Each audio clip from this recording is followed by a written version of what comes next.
made the point deadline. It's due by May 11th. I don't know what day of the week that is, but May 11th, if your points are in the email by May 11th, sorry. But we have a Dr. Women's Celebration of Life that's happening next Saturday. It's going to be a great opportunity to come out and celebrate and honor Dr. Bono and everything he's done for SDSU. It's at 11 a.m. And then please RSVP using that QR code. I doubt that's done. You could scan that right there, but it's on our Instagram. And then and we have a future point opportunities coming up. Student Life and Leadership has one more workshop, I think on the 3rd. If you ace the final, send it to us, you can have a point. And then the graduation weekend, SUC's offering little jobs, so if you want to do that, go ahead, sign up as a point and just send it to us. And then those have dates, but anytime if you have observation hours or any of that, just send it in. It's not like a date is needed or anything, you just do it any time. The sooner the better, so our email isn't flooded by May 10th and make it easier on them. But those are our upcoming point opportunities. And then welcome us. Okay. So when I was a sophomore, our president at the time, his name is Brandon, he did this for us, and it was so helpful for me, it gave me so much insight. So we just kind of want to do it for you, and I literally put all of my information, Social Security, everything. So the 3 clinics that I got hours at, they were all outpatient, so I never even got inpatient hours. I feel like that was a pit in my application, but it worked out. So I got 60 hours at a sports clinic at home over the summer in between my sophomore and junior year. And then when I came to campus my junior year, I talked about my shadowing opportunity with Dr. Darlene. I was with her for a year. She has her own clinic, her own little practice, so I was with her for a long time. And then I became an aide at the end of my junior year and got a lot of hours there. So so that was my hours. And then my GRE score, that was the second time I took it. Didn't get the score the first time. I got a 154 on the verbal, 153 on the quantitative, and a 4.0 on the writing. And then my overall undergrad GPA was at 3.69. I got 3 letters of rec. One was from Professor Domenico, because I didn't really know her like that, but I was her anatomy TA. And I heard she writes her letters off of, if anyone's a TA, you know how the students do evaluations and write little nice comments about you, or bad comments, but I'm pretty sure I got all good comments and I got a good letter of rec from her. And then also I got my second letter of rec from my boss when I was an aide. He was the clinic director, DPT, he was a Boston alumni. And I think he also wrote me a really good letter of rec because we were friends, he's a really cool guy, so yes. And then I got another DPT to write me a letter of rec. That was Dr. Darlene, who was my second shadowing opportunity person. So I think this was a strong point in my application, all my letters of rec, because I think they all wrote good things about me. You can't read them, but I'm gonna hope that they just said good things and that helped me a lot. And then I had my personal statement edited by a 3rd-year DPT. That's her. It's Chantel in the middle. That's her Instagram. She's a 3rd year at Long Beach, and she has an Instagram that's like little student PT influencer. She gives so many helpful things, and I paid her. She does this thing where you pay her $60. I know it's $60, but it was worth it. You pay her and then send her your Google Doc. She'll edit it and put all these comments in, and then you go in and fix it, and then she'll read it one more time. And she gave such good comments. I really think she took my personal statement to the next level, so I think that was very helpful. Follow her, she's really cool. And then also right below her, Pathway to DPT, she just posts a lot of good stuff to grow. So if you want to follow her, just go ahead and do it. It's helpful. She puts day in the life, tips on the GRE, tips on interviews and stuff like that. So it doesn't hurt. It helped me a lot. And then I haven't taken grad pics yet, so that was the only picture I had. I'm a procrastinator. I'll get to it, I promise. And then my overall tips is, number 1, do a deep dive on each program website. And I found it a lot helpful to go to the frequently asked questions page. They have a lot of hidden information there. I don't know why it's there. They would make it so much easier if it's just on the homepage, but of course it's not. Sometimes they have newsletters, read the newsletter. Sometimes they have YouTube videos, just watch everything. And then if they have any info sessions, attend those because they'll see your name and you'll get to like talk with people, so it doesn't hurt. And then this one was a big thing for me. The next one was find people who are applying with you that will talk to you, who don't gatekeep or anything like that. It is so helpful because I'd be like, oh my gosh, didn't pass the jury. Like, they're like, it's okay, me neither. They're like, okay. They're like, oh, have you heard back from like Chapman yet? They're like, no. And I was like, okay, have you heard back from Colorado? Like, oh yeah, they got like interviews sent out like this day. It was just really helpful. And then student doc network forums. I was on it like every day. They have like forums that students go in and will be like, the forum name will be like Boston University DPT application cycle like 2023. And all the students will be like, hey, like I haven't heard anything, like, oh, I just got an interview on this day, like I just got my interview this day, like, oh, this is how my interview went, like this is what they asked me, like it's really helpful. And not only does it have forums from this like year that you're applying, they have like years and years of past application cycles. So like I remember I did an interview for Miami and there was like no forum for this year. And I was like, oh no, like I need to know something about the interview. So there's past years where students be like, oh, like this is how the interview went, like this is kind of like the questions they asked, like it was really chill and like it's just helpful. So just remember student doc forums. And also just don't stress. I know it's like really bold for me to say, but like don't stress. Like there generally is a program for everyone. And yeah, you're already ahead by going to SUSU because SUSU sets us up really good to apply PT school. Like I didn't realize that, and I'm very grateful. Like they set us up with all the right classes. It's just really great. And then by being an FPTO, like you're obviously involved. You obviously won. You're a student PT school. Like you're ahead of the game already. So just don't stress. Yeah, I have a few more slides. I didn't put all my information on it. So this next slide is literally screenshots of my application on PTCast. They have like two sections where you put in like your experiences and your achievements. I'll just go through it. So for my achievements, didn't have that many, so I was really pulling stuff out of like the back of my head really quick. I feel like I was a softball team captain in high school. Like I doubt they cared. Like it doesn't hurt to put actually like everything in it. Just that was in the dean's list. And then I didn't put like dean's list, and like a bunch of dean's lists. I just put in like the comments. There's like once you click on it, there'll be like a text box and you can like kind of write about it. I was just on dean's list all 4 years and stuff like that. And then I was a member of this society. I didn't really do anything for it, but I was a member, so I put it. And then I did a half marathon last year. I don't think they cared, but I just put it. Like I just put everything. My experiences, I put everywhere I've worked, like ever. Like even in high school, I worked at like this little restaurant called Farmer Boys. I put that. I worked at some plant company. Put that. I worked at Massage Envy, and then I worked as an aide. So I put all my past employment. In high school, I volunteered at a hospital. That was only because my aunt was like in the hospital. She didn't make me do it, but I'm like, okay, I'm grateful, so I put it.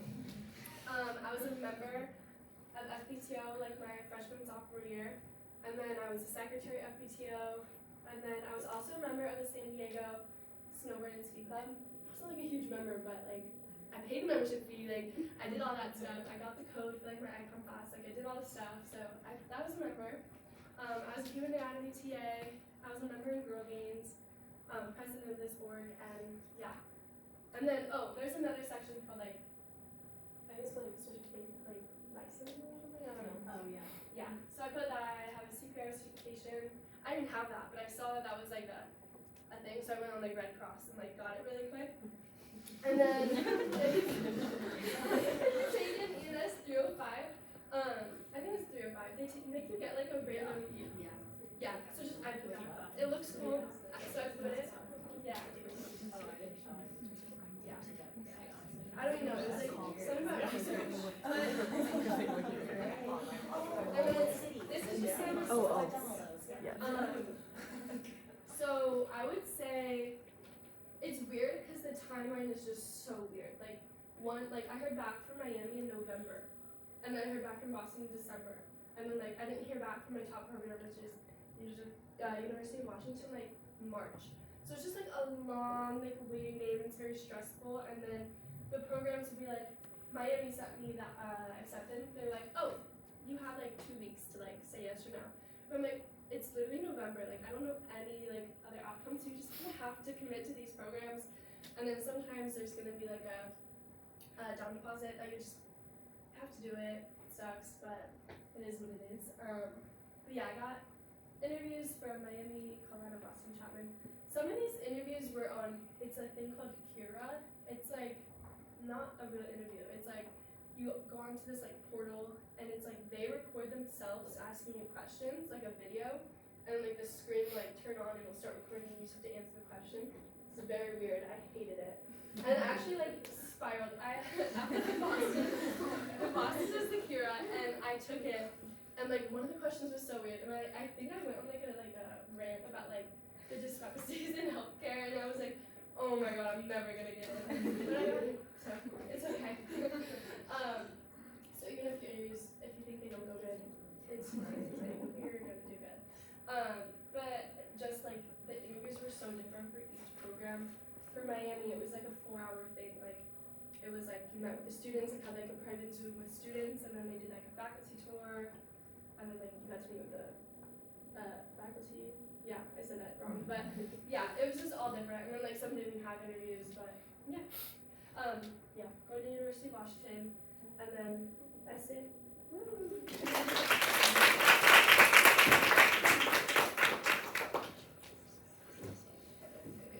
All right, here's all my stats. Letters of rec. I had Dr. O'Connor. I was in his office hours every week. He was my best friend. Dr. O'Connor, pediatric PT that I shadowed, and then PT that I aided for about a year. So I feel like I knew them all pretty well, which is exciting. My personal essay, my personal statements were edited by Tyler Thompson as an RWS professor, so I was nodding. He's a character. He was great. He kind of threw that out there once. I took him online, and I was in his inbox hours, and he was like, "Oh, you haven't talked to grad school." A little bit to know. I was going to take my mom. So a month later, I was like, "I actually would like to look at my essays," and it's really helpful to have someone look at them, and it makes sense because I think we all know why we're passionate about it and why we want to go to PT school. But then when I had to explain it to him, I realized I didn't quite know how to articulate it. So it was good to work through that with him. And his notes. Look at your essays. If you have an RWS professor or someone, I would definitely reach out to them. My experiences, I shadowed 2 years as an outpatient aide at the same place. So you also, I will say, you don't need like a million hours. If you find somewhere that you love to work and you want to stay there for a long time, do that. But you can also hit the 200 hours, 300, whatever you need. You don't need a million hours. They do like to spring the settings though. I've been volunteering in the SHARP community reentry program, which is stroke, traumatic brain injury rehab, for about 60 hours. And then I did pediatric PT shadowing for 40 hours. I've been an FPTO board member, anatomy lab intern, EMS 303TA, also CPR certified, Narcan distributor certified. That's one of our point opportunities. It's just like a little training module. Super easy thing to do. I think it's a good thing to be trained on too. And then not 306, but 305 certification. And then my tips, we've talked about this before, just planning ahead, giving yourself ample time to get your letters of rec, prep for the GRE, fill out your applications. Just helps you minimize the stress because it's going to be stressful regardless, but if you can set yourself up to have enough time, it does help that. Using your resources, FPTO, obviously, members past and present, you can always reach out to all of us next year and other members, that are in DPT school now. And then currently, reach out to your board next year and your resources, your professors, campus, make sure you're utilizing that. Find people who are also applying, as Janelle said, who aren't going to gatekeep and who don't see you as competition, because that's not a fun dynamic. But if you have friends, I would text Janelle and be like, how did you upload this? I don't understand. It's good to have people that you can do that with. Your experiences should be authentic to you. I really say this, it's great to see what other people are doing and how they apply to school, et cetera, et cetera. But at the end of the day, when you're writing your essays and you're interviewing and you're making your videos, whatever it may be, you have to stand behind all of your experiences that you've had, classes you've taken for, the places you've shadowed. So make sure that it's authentic to you. Because I think everyone always asks, like, how do I stand out? What's my edge? It's doing things that like you're passionate about and that you like, and not just doing them because you saw someone else do them and like, oh, that worked for them. Do what works for you, and that's really kind of how you show your individuality, I think, in your applications. And Janelle said this, like, I'll kind of emphasize this, even when you don't believe it, you will end up where you're supposed to be when you're supposed to be. I really believe this, and I promise it's gonna work. work out. I know it's stressful. You might shed a few tears, but like you're gonna end up where you're supposed to be. So. Yeah. And then this is my experience. Might get rejected from places. You're gonna be okay. You will be fine. So yeah, and they do kind of roll in all at different times. It is a fun waiting experience. But yeah, and then I got rejected. Invited to interview, didn't interview.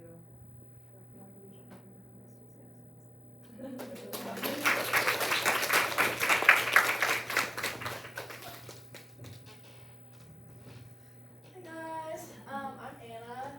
These are my stats. This was the second time I took the GRE also, so I had a 155 verbal, a 152 quantitative, and I didn't write it, but I had a 4.5 analytical for the writing.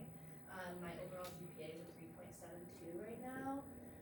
I had 4 letter of recs, and that was only because the top school I was applying to required 2 recommendations from professors. So I had Dr.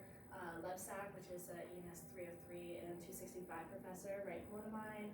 And then Professor Whitworth, who was an RWS professor, wrote my other one for my teachers. And then also a pediatric PT that I had been shadowing, and another DPT that I had also been shadowing. For my observation hours, I worked in 4 different places, and it was kind of crazy. I just like banged them all out literally last summer. Yeah, it was insane, but like I got done, so it was good. So I worked at an outpatient sports performance PT down in Chula Vista. And then I also did acute care at the Palomar Pavilion, that's in Poway, and that's more like elderly. You get to like walk around on walkers and everything. It was interesting. And I also did inpatient at Scripps Mercy. That one was really interesting because they set it up where their PTs are assigned to specific floors and they rotate every 3 months.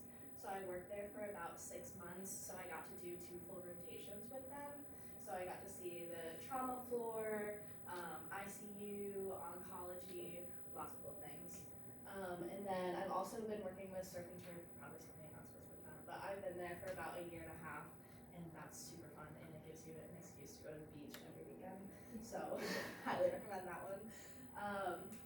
For other things, I have my CPR certification. I'm also the president of the National Society of Collegiate Scholars on campus. And an interesting thing is that I completed my undergrad in 3 years while I was here, which was insane. Mixed feelings about that one. Recommend if you feel like you can do it and you know this is what you want and you're passionate about it.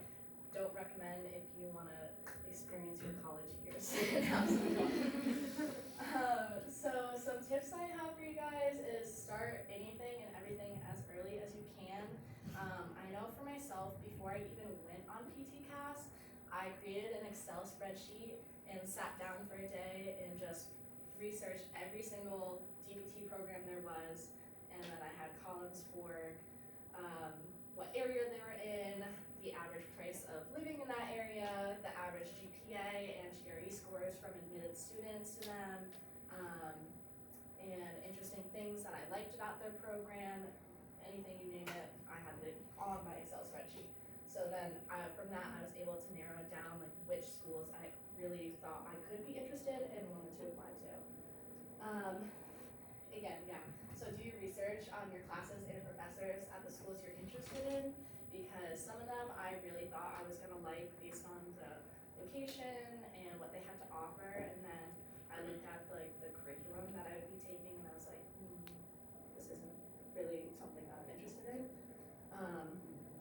And then whenever you have interviews that are in person or on Zoom or anything and you're actually talking to someone, make sure you prepare school-specific questions for them, because there's general questions that you can ask anyone, and you know it's important to, but they really want to see that you have an interest in going there and you know about their program. So, and then I applied to a lot of schools, which was nice, but it was also stressful in terms of getting applications done, and the timelines for when you have to decide which schools you're going to. So for Boston University, Columbia, and Mass General Hospital, I found out I got accepted into all of those 3 programs within 1 week of each other, and I had to let them know by like the 2nd week of January whether I wanted to go, and this was the 2nd or 3rd week in December. So I had like 3 weeks to decide between those 3 schools, and I hadn't even heard back from anywhere else yet. So it was kind of crazy. But yeah, so Boston University, Columbia, and Emory, I all had interviews with, and I was accepted into all those programs. Mass General Hospital, they don't have an interview, and I was accepted there. NYU, they invited me to their interview, but I declined the interview because I had already decided on what school I wanted to go to at that point. USC, they also don't have interviews. I was waitlisted there, but I declined my spot on the wait list. And then CSU Long Beach, they don't have an interview. I was rejected from there, and then same with Loma Linda. I was invited to their interview, but I declined because they really didn't want to go there. But yeah, so I'll be studying in Columbia in the fall.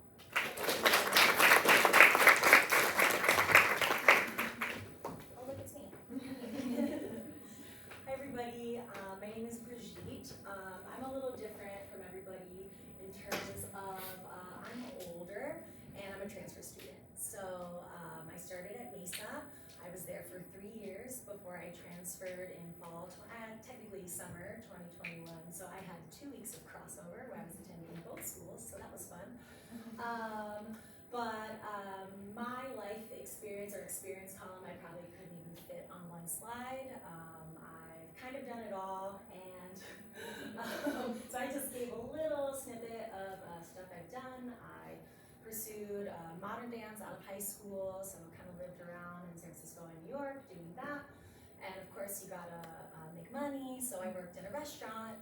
So I worked my way up the ranks through the years before I said no thanks anymore this past September. And I also still currently teach bar and functional fitness classes in Hawaii. So I have a lot of non-traditional experience, but also that was very stressful for me when I was applying, because you see, I was, the captain of this sports team. Like, no offense, like, it's amazing, and I was so jealous, and I wanted to be that person, and I totally wasn't, and that made me really, really nervous. Especially as an older student, I'm like, do they even want someone that's this old at this point? Like, there's only so many spots, I'm sure, for older people in their program, because that's not the demographic that they're targeting. So I definitely was concerned. So I just want to piggyback on what you said, really make it about what you have to offer. I have been working as a PT aide since June of 2021. So right as I was transferring here, I started there. We've done a little thing on them. It's Manual Orthopedic in Chula Vista. I really love it there. It's been a really positive experience. We get everybody, athletes, delightful old people. Seriously, they're fantastic. I think there's great and terrible athletes, and there's great and terrible old people, but that's a whole different tangent. So that was my experience. That's why it's so many, because I worked there 3 days a week for most of last year, and then cut back to 2 for the last year, and I just wanted to stay because I loved it, not necessarily because I had to. And I was fortunate enough to have an in to get in a Rady for observation hours as well. So they allow 5 full days of observation. So that's more or less 35 hours. I've been doing research under Dr. Bono and Jeff Moore, who taught our 332, 333 class. So not related specifically. I know there's a question in the chat about if it had to be physical therapy related, I guess. This was physiology related for Dr. Bono. So one of my weird certifications that I didn't include, I'm both CPR certified, but also I'm a certified phlebotomy technician. So I can draw blood if you need it for the research. So that's been pretty cool and a random thing to put on my application, dig deep, put it all in. I only took the GRE once. I'm really convinced the only reason I did so well on verbal is because I read a lot as a kid. I did not study that much. I tried really hard to hammer the quant into my head, and that's the best I could do. And I was like, well, I got 150, I'll be fine with for most of the schools I wanted to apply to and had to be okay. And yeah, I've been working really hard to keep my GPA up. And that's why it took me 5 years to get my degree. I wanted to keep it happy. I was really fortunate to have an advisor at Mesa who was like, that was his turn of phrase was, let's keep it happy. And I've been trying to take that to heart the whole time. As much as I want to like get to work as a PT yesterday, I also, you need to do the steps in the right order to make it happen. So definitely every semester as I'm registering, I'm going to advisors, I'm asking, am I on the right track? Is there anything I'm missing? How do I spread this out? So definitely reach out. I got a letter of recommendation from Dr. Bono and the clinic owner, PT at Manual Orthopedic, and he is not a DPT because he's older, he just retired, so I don't think it has to be DPT as long as they have a current license because they will have to put it in PT Cast. And then my fitness boss, and I made sure that all the programs that I wanted to apply to, those letters of recommendation fit into their requirements because like you mentioned, one of your programs wanted 2 professors. Everybody I applied to wanted at least a professor and a PT. So it just depends, and yeah. So on that note, one of my tips is in PT Cast, there's a directory. It's technically APTA directory of PT Cast participating schools or something. I don't know. The link is there, not highlighted or anything, but you can search your school, and then it has a link to their website specifically, but also like different tabs on program requirements and the demographics of their program, like everything that you would have put into your Excel chart, right? You probably use that website, so it's super helpful. Definitely use that website to figure out if your school even requires the GRE, because I definitely was like, oh, like I did good and I feel like they should see it, but it turns out I had a general idea of places I wanted to apply, but I didn't look that up before I took the test because I had so much going on, and I really should have taken like 20 minutes to look that up because I wasted a bunch of free scores. So I maybe only spent like an extra $60, but I feel like in the whole scheme of applications, it really adds up. So if you're able to save a few dollars, it's kind of nice. And then yeah, I waited a little too long for transcript entry, mostly because I was also taking, I took the GRE at the end of June, so I studied, and then I took 304 and 304 lab for the second summer session. So I was really focused on that and forgot about it. And then I was like, oh, I have a week off, I just want to relax. And then it was the fall, and I was like, holy crap, applications are now. So I really wish I would have gotten started early. You have to get your transcripts and get them sent. And the last time I did that with my SDSU, they're only doing paper copies, you guys. So know that it's not electronic right now, and it's gonna take some extra time. And you see October 1st as many of the beginning deadlines for PT Cast. But if you submit it on October 1st, then your transcript isn't verified. So really like plan to have your transcript done like way before September, and like try to get those things in, because that honestly was like a big source of stress, because it's like, am I gonna spend all this time and all this money to not even be able to apply, even though I applied? So yeah, those are my hot tips. I actually did a grad shoot. No, we don't have to see it again. I was just showing off my stool. I was laughing at myself because it was really windy. Anyways, I hate taking pictures. So, I only wanted to apply to SDSU. This was my goal, even starting at Mesa. I was like, how do I go to the PT program at State? Okay, I have to get a bachelor's degree. Okay, I gotta start at community college. I literally worked backwards. So I only wanted to apply here. But everybody stressed me out, and so I applied to other places. And it was really cool because it was nice to, like, every time I would learn about a program, I'd be like, oh, actually, this is a great program. Like, oh, I could see myself doing this or doing this. Since I'm older and I am married, part of my process was being like, where would you not hate living? To my husband. So he was like, Vermont's really pretty. I'm like, cool, I have family that's in Canada. Like, why not? Why not apply to Vermont? So that was my first acceptance, and I like ugly cried in my kitchen because I was alone because he was at work.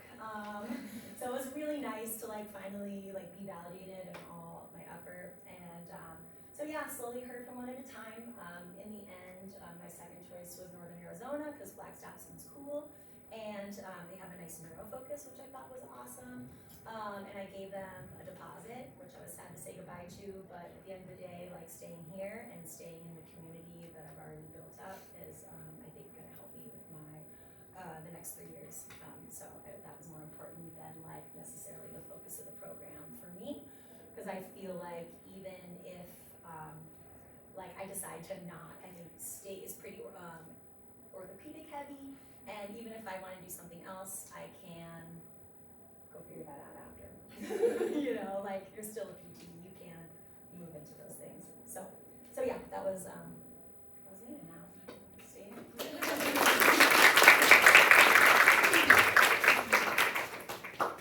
Well, does anyone have any questions? Anything? Yeah. I have 2 questions. My first one is, what are you guys doing in like the next year until you start PT school? So funny, they start in like next month. May 22nd Oh. is when we start. We don't start until the fall, so I start September, I think. I start September. Yeah. So we have the summer. I'm staying in San Diego. I got a summer job at Mission Bay Aquatic Center, but my lease ends like in San Diego in like end of July, so then I have to move back home for a month. But it's fine. But yeah, that's what I'm doing. For me, I am going back home. I live in Connecticut, so for me it's like convenient because I can apartment hunt in New York and find out where I'm going to be living, and then probably just do some like traveling and stuff and take a nice little break. Okay, and what do you guys think is like the best way? Like I know we already had a previous meeting about letters of rec, but what is like the best way to like start a relationship with your professor? Because I feel like I'm kind of struggling with finding a way right now. Besides Go to like their office office hours. hours. Yeah. That's really the biggest thing. If you have a question, even like the dumbest question you could possibly imagine, try and get a meeting with them. Go to their office hours, ask them because they just care that you care. We're TA for them. Is it like strictly academic, or do you guys like talk about like personal stuff at all? Because I know some of the requirements that they check off are like how's their character and everything. I think that was like a big thing that I talked about with some of the DPTs that I got my letter of recs from, is that from your professors, I mean, that's great if you make it to that more personal relationship and they know you on that level, but your DPTs and the people that you have shadowed, that's the people that are gonna matter more about your character because they see you in the clinical setting and how you interact with patients where your professors don't see that. I would say, like, Dr. O'Connor, like, obviously he knew me, like, in academic setting and in his office hours that way, but then when he wrote my letter, he asked me to answer some questions for him, just like why I wanted to be a PT, why this was the field I wanted, so they, depending on the teacher, I think kind of try to play into that, but I think schools also know, like, this is your professor, they're gonna know you through a more academic lens than your other letters are. And to be fair, like you showing up and being attentive in class speaks to your character. Going to office hours and being like friendly and like polite speaks to your character, you know what I mean? So even if you don't develop a personal relationship, they can still get a feel for your character. Thank you. I was gonna ask, was there any classes that were like left out of our curriculum that you needed to end up taking for any of like the schools you applied to?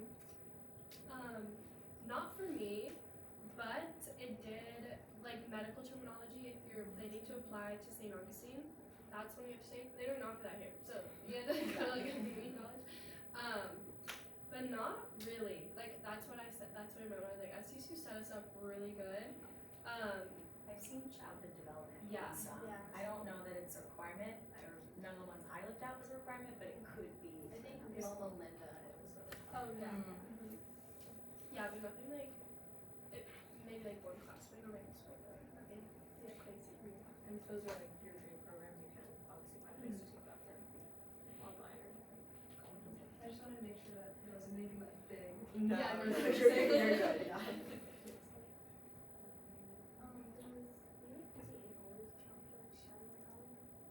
Yes, yeah, yeah. And it's crazy because wasn't 8, I was like shadowing more. Like I was actually like watching the PT, like do evaluations, like do treatment and stuff. But as an 8, like I never watched the PT. I was just like doing everything else. So yeah, surprisingly we did. So yeah, well, yeah, that's not the priority, but it still counts. I was just wondering, I noticed for like a lot of your letters of rec, it was like mainly teachers and it was mainly like PT staff. I really want to get one for my old boss, like, or like my current boss, just because I have like a really good relationship with him for years. Would there be like any disadvantage that you guys think there would be to that versus another PT? I think for like the programs, they state you're required to have one professor and one licensed PPT, and then most of them you can submit like 3 or 4, whatever, how many other ones, but you're required to have a professor and a licensed one. I think it'd be better to, like, yeah, you can meet those requirements if you get a professor, you get a PT, and then like you're like choosing between like another PT or like that person. I would go with the person who knows you better, so like go with that person who can speak better about you on like a better level. Yeah, that helps, thank you. What are your guys' best tips for interviews? This is how I prepared. I would like, at my A job, I had like a 30-minute drive. So I'd be like driving and I would just be like talking and like doing my interviews like talking. I would make everybody like give me like a fake interview. Like my roommate was sick of me. Like I made my mom do it over the phone. So just like practicing helped a lot. I also, most of mine were on Zoom. So I had like a Google Drive and like I had like my Google Doc like open just in case like I started like stuttering, like forgot everything. Like I had like notes down for like that specific program. Like before I interviewed for a specific program, I would just like redo like all my notes of like why I chose this program, like what I like about it, so I could talk about that in the group.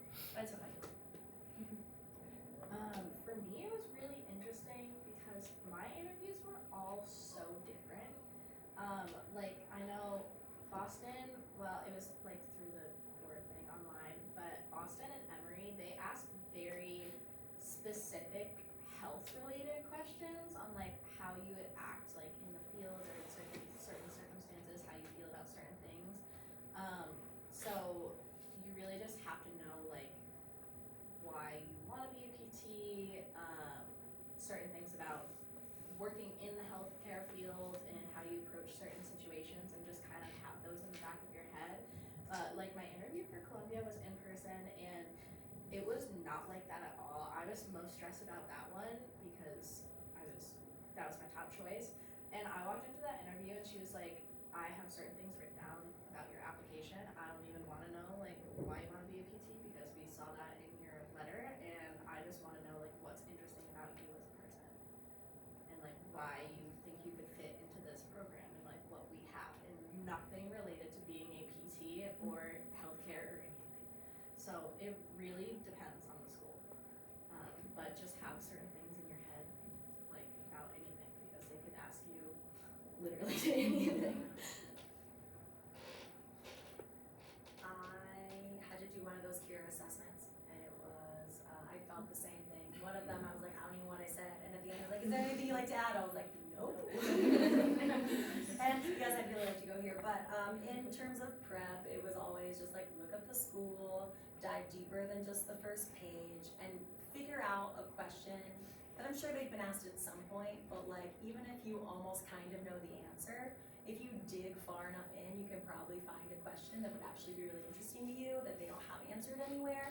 And then, like you said, it can show that you actually considered the program and like your place in it and what they have to offer you, because that's also what the interviews are about, is not just them choosing you, it's you choosing them.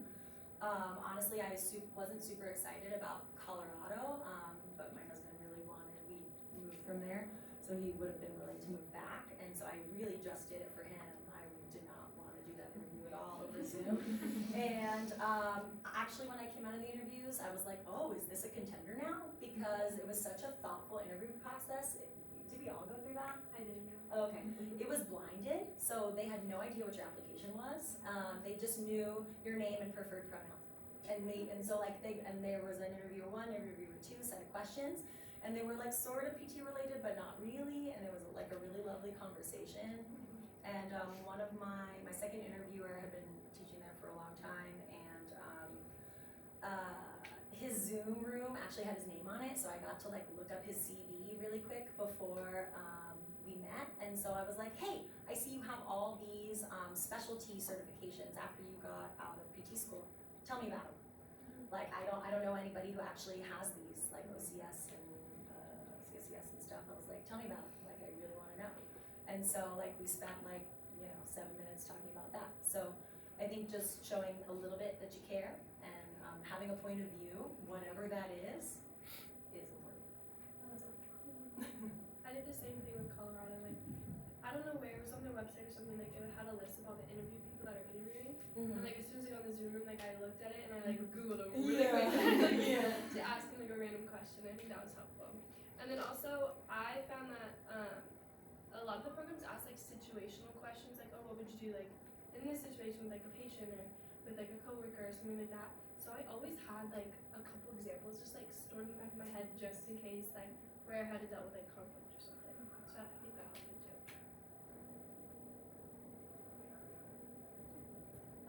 Did you guys have any experience like dealing with AP credit and how that transferred over from programs?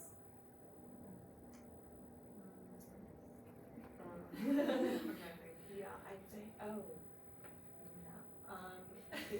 yes, because a lot of schools will not take it, but some schools will. I think you have to ask them specifically, even if state gives you credit for it.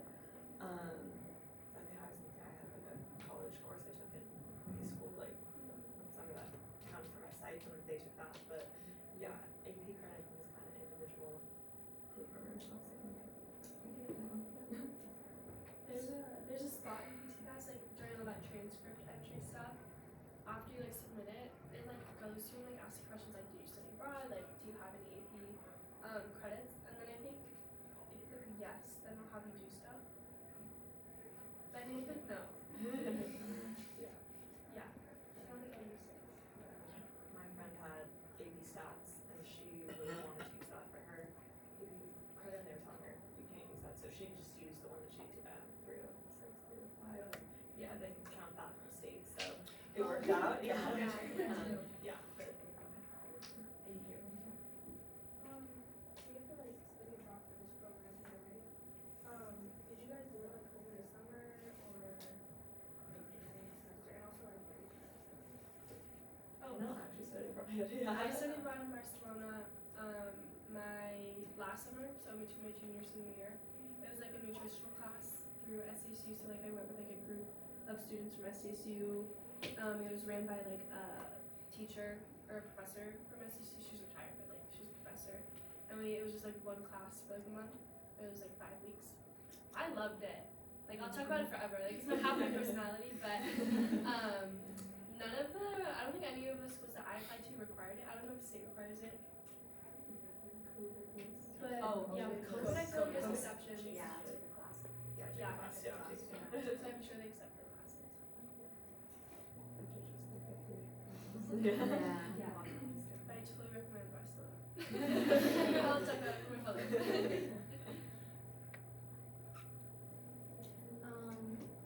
I don't know if this is a common question or a common feeling among those, or for those of you who also got admitted, but how do you guys deal with the pressure of applying when there's so many people that you're kind of up against? Because for me, I kind of struggle with that feeling of like, oh, like, am I good enough? Am I doing enough to get accepted into this program? And how do you guys deal with, or have you guys ever dealt with that doubt or confidence in yourself when you're applying? Any tips for dealing with it? Short answer, yes, probably for all of us. Yeah, like I really struggles with it. It's just, I mean, it's just like you have to have it. You have to like believe in yourself. Like, I mean, like Columbia was my first choice, and I thought like there's literally 0 chance of me getting it. Like, I literally had a conversation with my family when they were asking me like what my top choices were, and I was like, well, like unrealistically, it's Columbia. And then like a week later, I got an interview, and I was like, whoa, wait, really? So yeah, there's everyone deals with Yes. it. Everyone. Yeah, I remember it was like October something, like right before the deadline for all the for most of the applications. And I was sitting with my friend who also was applying. He was like, I don't know if I'm gonna get it. I was like, I don't know if I'm gonna get it. So like we looked up all these like were like getting prepared to apply to just to have. We were like, no, let's like get it together. Like we'll be fine. I literally called my mom like 20 times. Like, Mom, I'm literally not gonna get into any school. Like I'm gonna have to live at home for another year. Like I'm so sorry. She's like, you're literally fine. Like I think we all just like we all spiral and like get into like this overreaction where it'll be good. Like we said, there's literally a program for everybody. There's so many programs. It doesn't seem like it, but there's a lot, and there's a spot for everybody. We just have to put that in our head, because it's tough. And you just have to know everybody else is also going through that, feeling that way, and that at the end of the day, if you are passionate about it, it's really what you want to do. I kept telling myself, I was like, in 10 years, I'm gonna be working as a physical therapist. No matter how this plays out this year and right now, and like how I have to go through this, whatever, I'm gonna be a physical therapist. 10 years, I'm gonna look back and be like, oh my god, I was so stressed. Like, remember this? So I think that's a good thing to tell yourself. But yeah. Do you want to hear from me? No, sorry.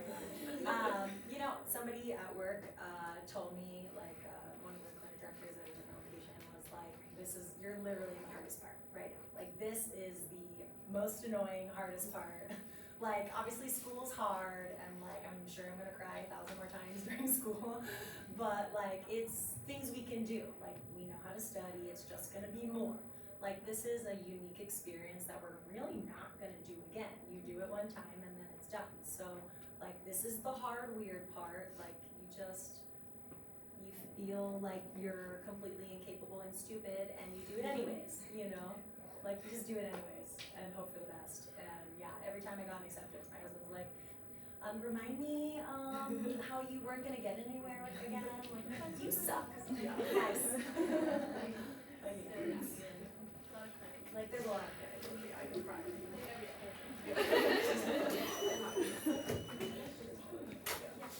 For SDSU's DPT program, do you think it's helpful to like start reaching out to the like DPT people like 1 year in undergrad to try to make connections with them before applying? Like, do you think that's helpful, or do you have any tips since like if you're interested?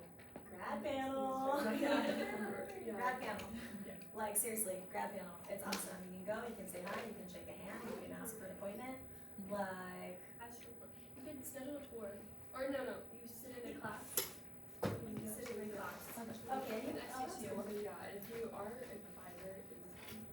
our advisor is Dr. Ariana, like we have her information, you can reach out to